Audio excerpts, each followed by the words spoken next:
لا يحب الله الجهر بالسوء من القول إلا من ظلم، وكان الله سميعا عليما. إن تبدوا خيرا أو تخفوه أو تعفو عن سوء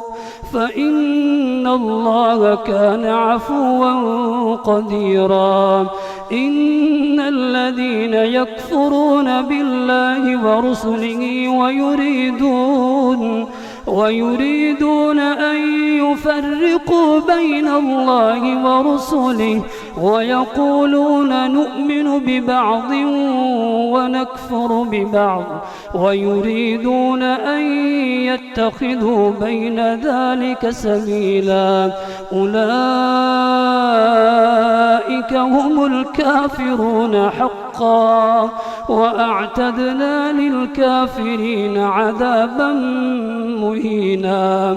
والذين آمنوا بالله ورسله ولم يفرقوا بين أحد منهم أولئك سوف يؤتيهم أجورهم، وكان الله غفورا رحيما. يسألك أهل الكتاب أن تنزل عليهم كتابا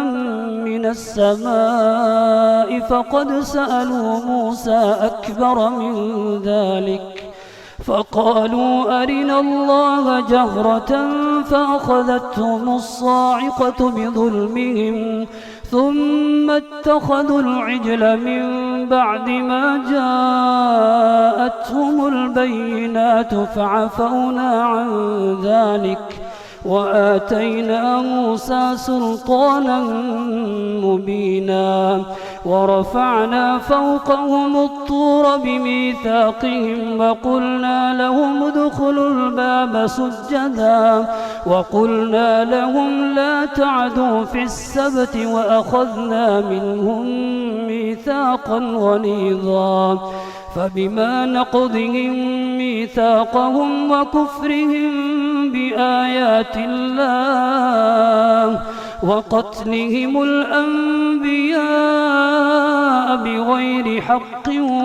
وقولهم قلوبنا غلف بل طبع الله عليها بكفرهم فلا يؤمنون إلا قليلا. وبكفرهم وقولهم على مريم بهتانا عظيما وقولهم إنا قتلنا المسيح عيسى ابن مريم رسول الله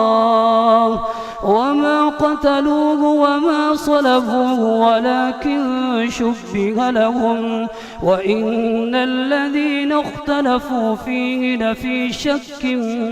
منه ما لهم به من علم إلا اتباع الظن وما قتلوه يقينا بل رفعه الله إليه وكان الله عزيزا حكيما. وإن من أهل الكتاب إلا ليؤمنن به قبل موته ويوم القيامة يكون عليهم شهيدا. فبظلم من الذين هادوا حرمنا عليهم طيبات أحلت لهم وبصدهم عن سبيل الله كثيرا وأخذهم الربا وقد نهوا عنه وأكلهم أموال الناس بالباطل وأعتدنا للكافرين منهم عذابا أليما. لكن الراسخون في العلم منهم والمؤمنون يؤمنون بما أنزل إليك وما أنزل من قبلك والمقيمين الصلاة والمؤتون الزكاة والمؤمنون بالله واليوم الآخر أولئك سنؤتيهم أجرا عظيما. إنا أوحينا إليك كما أوحينا إلى نوح والنبيين من بعده وأوحينا إلى إبراهيم وإسماعيل وإسحاق ويعقوب والأسباط وعيسى وأيوب ويونس وهارون وسليمان وآتينا داود زبورا ورسلا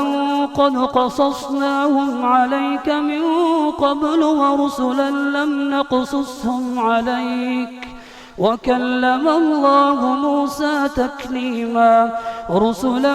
مبشرين ومنذرين لئلا يكون للناس على الله حجة بعد الرسل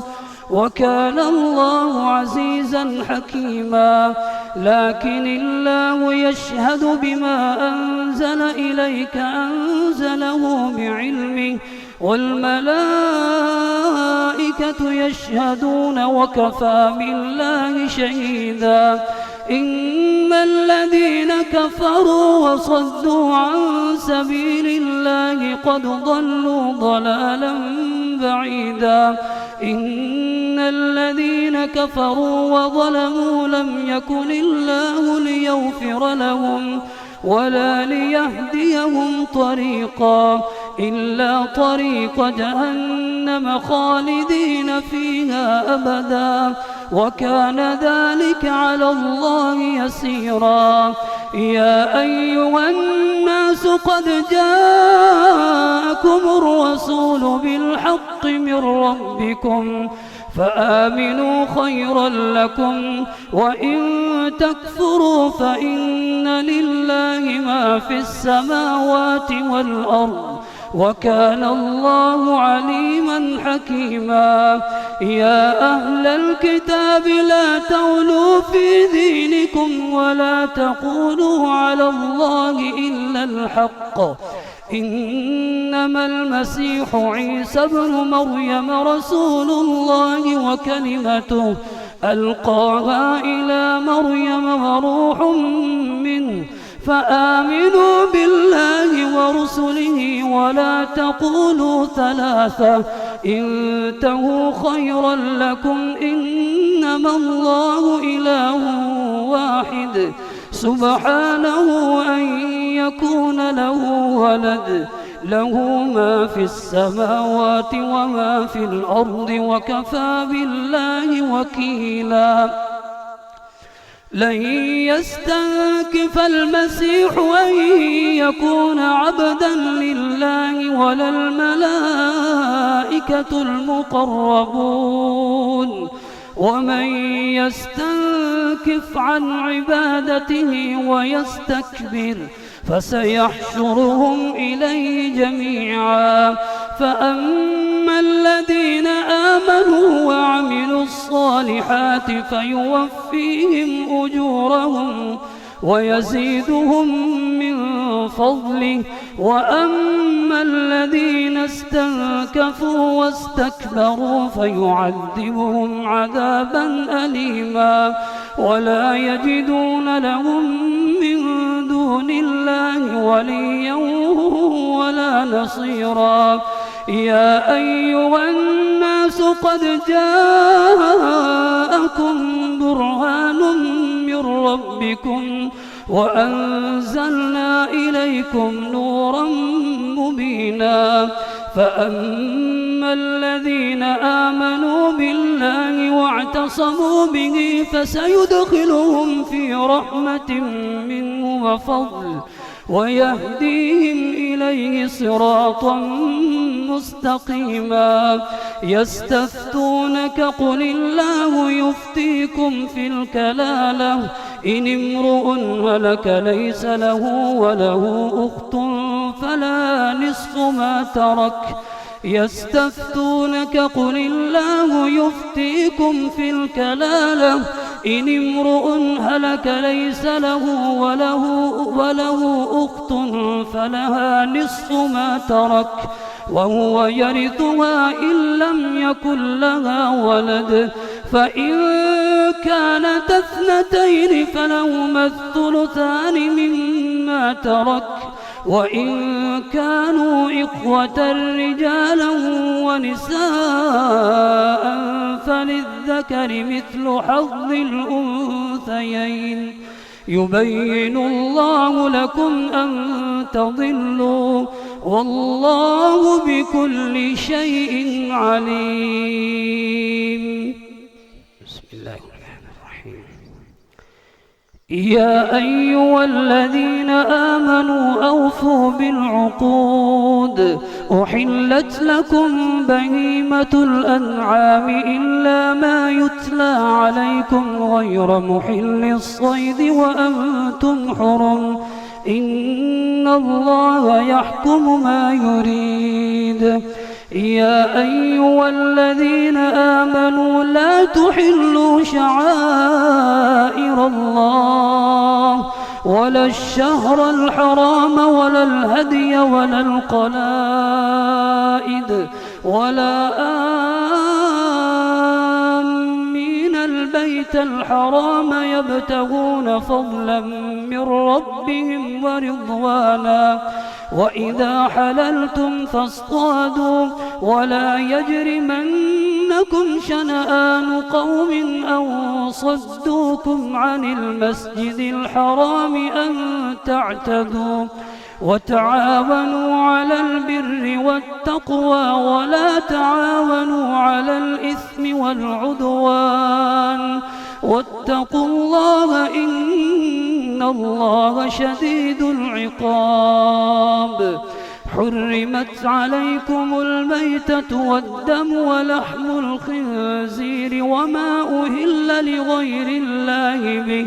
والمنخنقة والموقوذة والمتردية والنطيحة وما أكل السبع إلا ما ذكيتم وما ذبح على النصب وأن تستقسموا بالأزلام ذلكم فسق. اليوم يئس الذين كفروا من دينكم فلا تخشوهم واخشون. اليوم أكملت لكم دينكم وأتممت عليكم نعمتي ورضيت لكم الإسلام دينا. فمن اضطر في مخمصة غير متجانف لإثم فإن الله غفور رحيم. يسألونك ماذا أحل لهم قل أحل لكم الطيبات وما علمتم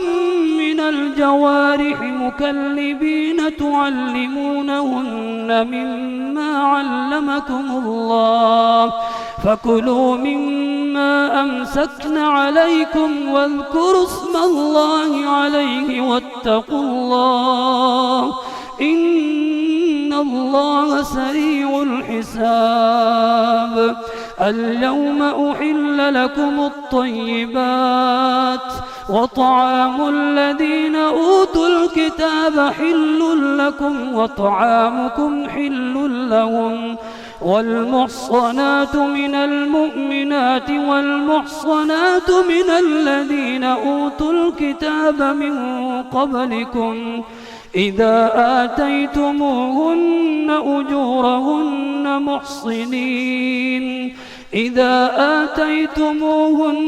أجورهن محصنين غير مسافحين ولا متخذي أخدان ومن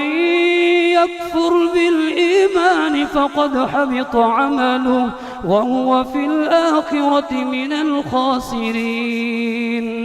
يا أيها الذين آمنوا إذا قمتم إلى الصلاة فاغسلوا وجوهكم وأيديكم إلى المرافق وامسحوا برؤوسكم وأرجلكم إلى الكعبين وإن كنتم جنبا فاطهروا وإن كنتم مرضى أو على سفر أو جاء أحد منكم منكم من الغائط أو لامستم النساء فلم تجدوا ماء فتيمموا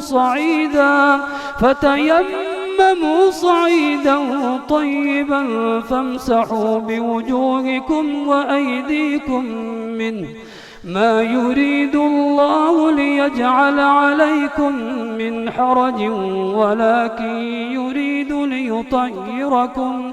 وليتم نعمته عليكم لعلكم تشكرون واذكروا نعمة الله عليكم وميثاقه الذي واثقكم به إذ قلتم سمعنا وأطعنا واتقوا الله إن الله عليم بذات الصدور. يا أيها الذين آمنوا كونوا قوامين لله شهداء بالقسط ولا يجرمنكم شنآن قوم على ألا تعدلوا اعدلوا هو أقرب للتقوى واتقوا الله إن الله خبير بما تعملون. وعد الله الذين آمنوا وعملوا الصالحات لهم مغفرة وأجر عظيم والذين كفروا وكذبوا بآياتنا أولئك أصحاب الجحيم. يا أيها الذين آمنوا اذكروا نعمة الله عليكم إذ هم قوم أن يبسطوا إليكم أيديهم فكف أيديهم عنكم واتقوا الله وعلى الله فليتوكل المؤمنون. ولقد أخذ الله ميثاق بني إسرائيل وبعثنا منهم 12 نقيبا وقال الله إني معكم لئن أقمتم الصلاة وآتيتم الزكاة وآمنتم برسلي وعزرتموهم وأقرضتم الله قرضا حسنا لأكفرن عنكم سيئاتكم ولأدخلنكم جنات تجري من تحتها الأنهار فمن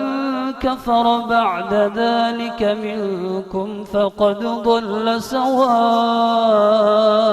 السبيل. فبما نقضهم ميثاقهم لعناهم وجعلنا قلوبهم قاسية يحرفون الكلم عن مواضعه ونسوا حظا مما ذكروا به ولا تزال تطلع على خائنة منهم إلا قليلا منهم فاعف عنهم واصفح إن الله يحب المحسنين. ومن الذين قالوا إنا نصارى أخذنا ميثاقهم فنسوا حظا مما ذكروا به فأغرينا بينهم العداوة والبغضاء إلى يوم القيامة وسوف ينبئهم الله بما كانوا يصنعون. يا أهل الكتاب قد جاءكم رسولنا يبين لكم كثيرا مما كنتم تخفون من الكتاب ويعفو عن كثير. قد جاءكم من من الله نور وكتاب مبين يهدي به الله من اتبع رضوانه سبل السلام ويخرجهم من الظلمات إلى النور بإذنه ويهديهم إلى صراط مستقيم لقد كفر الذين قالوا إن الله هو المسيح ابن مريم قل فمن يملك من الله شيئا إن أراد أن يهلك المسيح ابن مريم وأمه ومن في الأرض جميعا ولله ملك السماوات والأرض وما بينهما يخلق ما يشاء والله على كل شيء قدير وقالت اليهود والنصارى نحن أبناء الله وأحباؤه قل فلم يعذبكم بذنوبكم بل أنتم بشر ممن خلق يغفر لمن يشاء ويعذب من يشاء ولله ملك السماوات والأرض وما بينهما وإليه المصير يا أهل الكتاب قد جاءكم رسولنا يبين لكم على فترة من الرسل أن تقولوا ما جاءنا من بشير ولا نذير فقد جاءكم بشير ونذير والله على كل شيء قدير وإذ قال موسى لقومه يا قوم اذكروا نعمة الله عليكم إذ جعل فيكم أنبياء وجعلكم ملوكا وآتاكم ما لم يؤت أحدا من العالمين يا قوم ادخلوا الأرض المقدسة التي كتب الله لكم ولا ترتدوا على أدباركم فتنقلبوا خاسرين قالوا يا موسى إن فيها قوما جبارين وإنا لن ندخلها حتى يخرجوا منها فإن يخرجوا منها فإنا داخلون قال رجلان من الذين يخافون أنعم الله عليهم ادخلوا عليهم الباب فإذا دخلتموه فإنكم غالبون وعلى الله فتوكلوا إن كنتم مؤمنين قالوا يا موسى إنا لن ندخلها أبدا ما داموا فيها فاذهب أنت وربك فقاتلا إنا هاهنا قاعدون قال رب إني لا أملك إلا نفسي وأخي فافرق بيننا وبين القوم الفاسقين قال فإنها محرمة عليهم 40 سنة يتيهون في الأرض فلا تأس على القوم الفاسقين واتل عليهم نبأ بني آدم بالحق إذ قربا قربانا فتقبل من أحدهما ولم يتقبل من الآخر قال لأقتلنك قال إنما يتقبل الله من المتقين لئن بسطت إلي يدك لتقتلني ما أنا بباسط يدي إليك لأقتلك إني أخاف الله رب العالمين إني أريد أن تبوء بإثمي وإثمك فتكون من أصحاب النار وذلك جزاء الظالمين فطوعت له قتله نفس أخيه فقتله فأصبح من الخاسرين فبعث الله غرابا يبحث في الأرض ليريه كيف يواري سوءة أخيه قال يا ويلتى أعجزت أن أكون مثل هذا الغراب فأواري سوءة أخي فأصبح من النادمين من أجل ذلك كتبنا على بني إسرائيل أنه من قتل نفسا بغير نفس أو فساد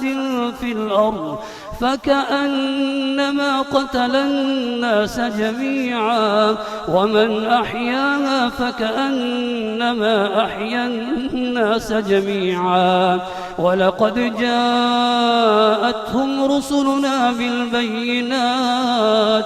ثم إن كثيرا منهم بعد ذلك في الأرض لمسرفون إنما جزاء الذين يحاربون الله ورسوله ويسعون في الأرض فسادا أن يقتلوا أو يصلبوا أو تقطع أيديهم وأرجلهم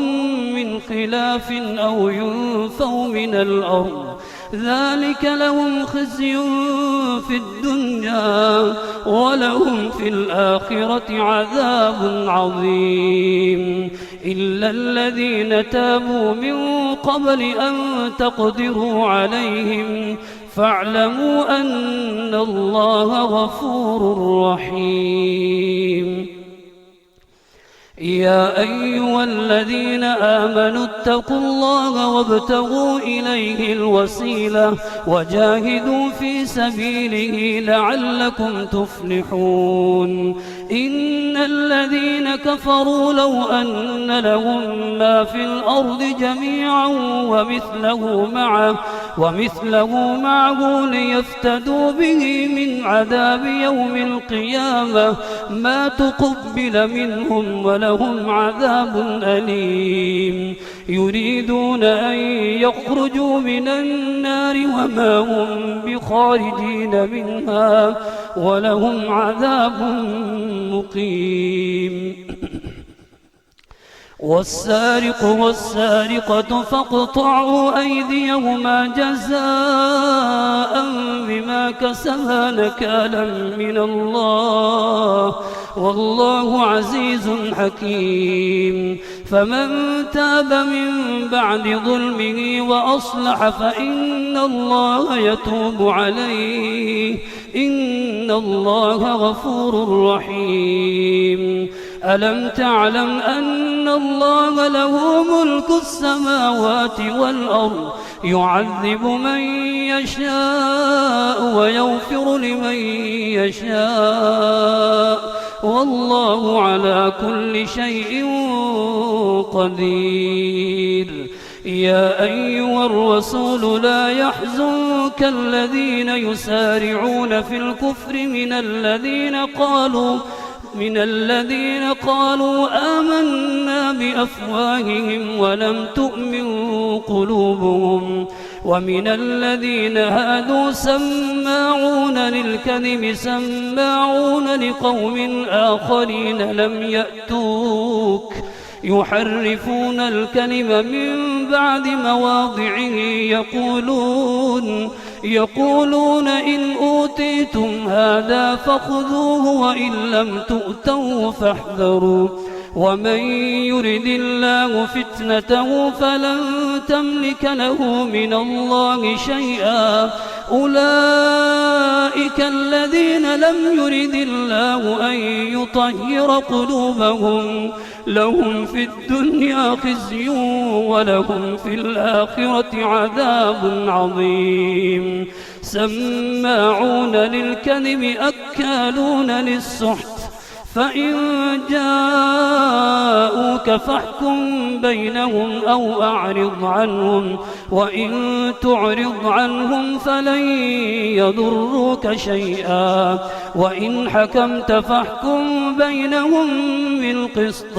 إن الله يحب المقسطين وكيف يحكمونك وعندهم التوراة فيها حكم الله ثم يتولون من بعد ذلك وما أولئك بالمؤمنين إنا أنزلنا التوراة فيها هدى ونور يحكم بها النبيون الذين أسلموا للذين هادوا والربانيون والأحبار بما استحفظوا من كتاب الله وكانوا عليه شهداء فلا تخشوا الناس واخشوني ولا تشتروا بآياتي ثمنا قليلا ومن لم يحكم بما أنزل الله فأولئك هم الكافرون وكتبنا عليهم فيها أن النفس بالنفس والعين بالعين والأنف بالأنف والأذن بالأذن والسن بالسن والجروح قصاص فمن تصدق به فهو كفارة له ومن لم يحكم بما أنزل الله فأولئك هم الظالمون وقفينا على آثارهم بعيسى بن مريم مصدقا لما بين يديه من التوراة وآتيناه الإنجيل فيه هدى ونور ومصدقا لما بين يديه من التوراة وهدى وموعظة للمتقين وليحكم أهل الإنجيل بما أنزل الله فيه ومن لم يحكم بما أنزل الله فأولئك هم الفاسقون وأنزلنا إليك الكتاب بالحق مصدقا لما بين يديه من الكتاب ومهيمنا عليه فاحكم بينهم بما أنزل الله ولا تتبع أهواءهم عما جاءك من الحق لكل جعلنا منكم شرعة ومنهاجا ولو شاء الله لجعلكم أمة واحدة ولكن ليبلوكم فيما آتاكم فاستبقوا الخيرات إلى الله مرجعكم جميعا فينبئكم بما كنتم فيه تختلفون وأن احكم بينهم بما أنزل الله ولا تتبع أهواءهم واحذرهم أن يفتنوك عن بعض ما أنزل الله إليك فإن تولوا فاعلم أنما يريد الله أن يصيبهم ببعض ذنوبهم وإن كثيرا من الناس لفاسقون أفحكم الجاهلية يبغون ومن أحسن من الله حكما لقوم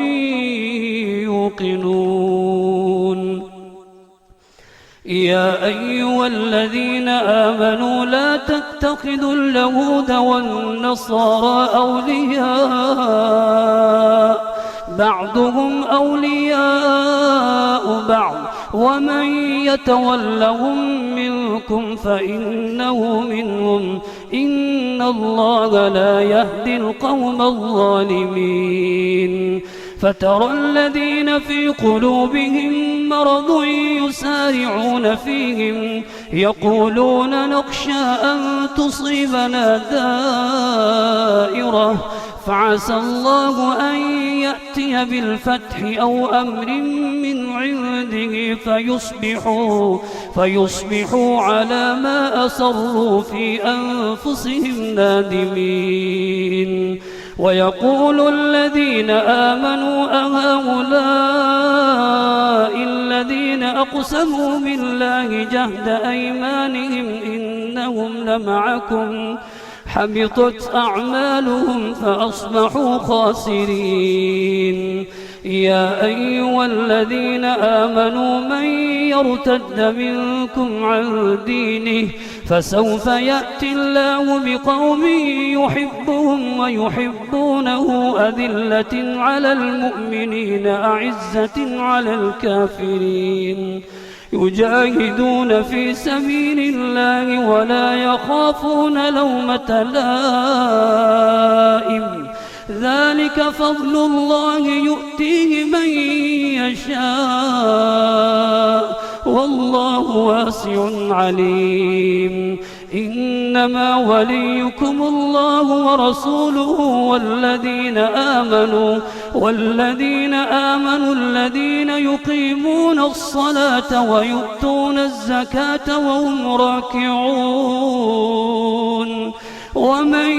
يتول الله ورسوله والذين آمنوا فإن حزب الله هم الغالبون يا أيها الذين آمنوا لا تتخذوا الذين اتخذوا دينكم هزوا ولعبا من الذين أوتوا الكتاب من قبلكم والكفار أولياء واتقوا الله إن كنتم مؤمنين وإذا ناديتم إلى الصلاة اتخذوها هزوا ولعبا ذلك بأنهم قوم لا يعقلون قل يا أهل الكتاب هل تنقمون منا إلا أن آمنا بالله وما أنزل إلينا وما أنزل من قبل وأن أكثركم فاسقون قل هل أنبئكم بشر من ذلك مثوبة عند الله من لعنه الله وغضب عليه وجعل منهم القردة والخنازير وعبد الطاغوت أولئك شر مكانا وأضل عن سواء السبيل وإذا جاءوكم قالوا آمنا وقد دخلوا بالكفر وهم قد خرجوا به والله أعلم بما كانوا يكتمون وترى كثيرا منهم يسارعون في الإثم والعدوان وأكلهم السحت لبئس ما كانوا يعملون لولا ينهاهم الربانيون والأحبار عن قولهم الإثم وأكلهم السحت لبئس ما كانوا يصنعون وقالت اليهود يد الله مغلولة غلت أيديهم ولعنوا بما قالوا بل يداه مبسوطتان ينفق كيف يشاء وليزيدن كثيرا منهم ما أنزل إليك من ربك طغيانا وكفرا وألقينا بينهم العداوة والبغضاء إلى يوم القيامة كلما أوقدوا نارا للحرب أطفأها الله ويسعون في الأرض فسادا والله لا يحب المفسدين. ولو أن أهل الكتاب آمنوا واتقوا لكفرنا عنهم سيئاتهم ولأدخلناهم جنات النعيم. ولو أنهم أقاموا التوراة والإنجيل وما أنزل إليهم من ربهم لأكلوا من فوقهم ومن تحت أرجلهم منهم أمة مقتصدة وكثير منهم ساء ما يعملون. يا أيها الرسول بلغ ما أنزل إليك من ربك وإن لم تفعل فما بلغت رسالته والله يعصمك من الناس إن الله لا يهدي القوم الكافرين. قل يا أهل الكتاب لستم على شيء حتى تقيموا التوراة والإنجيل وما أنزل إليكم من ربكم وليزيدن كثيرا منهم ما أنزل إليك من ربك طغيانا وكفرا فلا تأس على القوم الكافرين. إن الذين آمنوا والذين هادوا والصابئون والنصارى من آمن بالله واليوم الآخر وعمل صالحا فلا خوف عليهم ولا هم يحزنون. لقد أخذنا ميثاق بني إسرائيل وأرسلنا إليهم رسلا كلما جاءهم رسول بما لا تهوى أنفسهم فريقا كذبوا وفريقا يقتلون. وحسبوا ألا تكون فتنة فعموا وصموا ثم عموا وصموا كثير منهم والله بصير بما يعملون. لقد كفر الذين قالوا إن الله هو المسيح ابن مريم وقال المسيح يا بني إسرائيل اعبدوا الله ربي وربكم إنه من يشرك بالله فقد حرم الله عليه الجنة ومأواه النار وما للظالمين من أنصار. لقد كفر الذين قالوا إن الله ثالث ثلاثة وما من إله إلا إله واحد وإن لم ينتهوا عما يقولون ليمسن الذين كفروا منهم عذاب أليم. أفلا يتوبون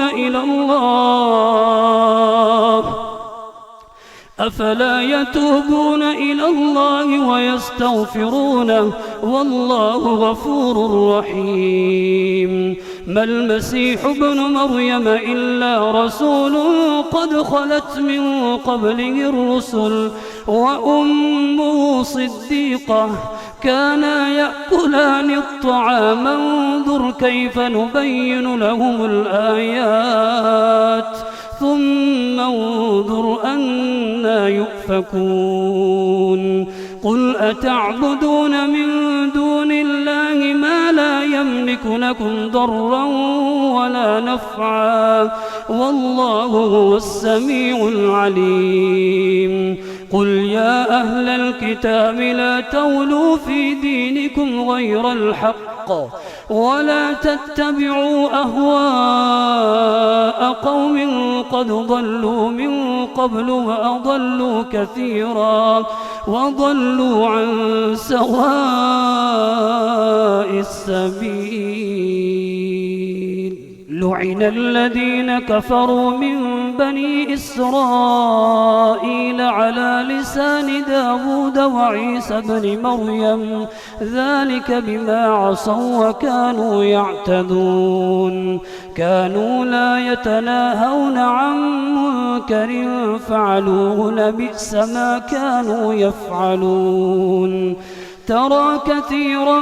منهم يتولون الذين كفروا لبئس ما قدمت لهم أنفسهم أن سخط الله عليهم وفي العذاب هم خالدون. ولو كانوا يؤمنون بالله والنبي وما أنزل إليه ما اتخذوهم أولياء ولكن كثيرا منهم فاسقون. لتجدن أشد الناس عداوة للذين آمنوا اليهود والذين أشركوا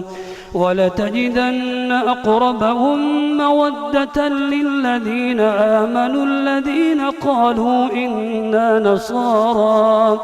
ذلك بأن منهم قسيسين ورهبانا وأنهم لا يستكبرون.